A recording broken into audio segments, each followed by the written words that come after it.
When it comes to working on an electric vehicle, I know almost nothing. Almost nothing. Almost nothing. Great news though, we have some experts here at OEC who can help us out. Today I am here with Buddy Bird, who is our lead mechanic. Buddy, how long have you been at OEC? I've been here 8 years. Okay. I've been in the shop all 8 years. But my dad's been a mechanic for 30 years, so I've done a lot of work with him at home, learning how to work on stuff. So I've learned how to maintain my own vehicles since I was probably 10, 12 years old. So you're basically an expert when it comes to fixing cars. I have training and stuff that says I'm certified to do what I'm supposed to do, so to an extent maybe. Yes, okay, he's an expert. So in looking at some of the basic maintenance stuff in an electric vehicle and a traditional combustible engine, maintenance-wise, an electric vehicle is simpler, correct? Yes, with an electric vehicle, you're basically going to be maintaining things like your tires, your brakes, washer fluid, possibly your antifreeze. Typically, there's just not a whole lot. There's not a whole lot of working parts that you have to maintain as far as oil and stuff goes in an electric vehicle. So yes, maintaining is going to be easier. It's going to be cheaper.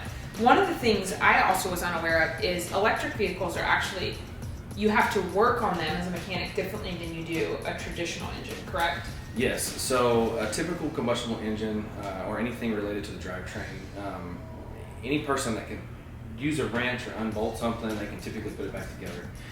With an electric vehicle, you basically almost have to be a lineman. There's such high voltage motors, there's high voltage capacitors.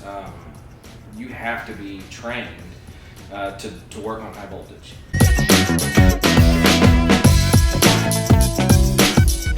It's a completely different aspect than working on a combustible engine.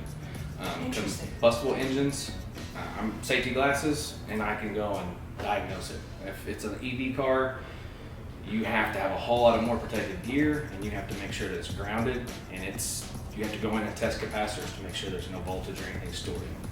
It's a whole different ballgame when it comes to keeping up with electric vehicles. Okay.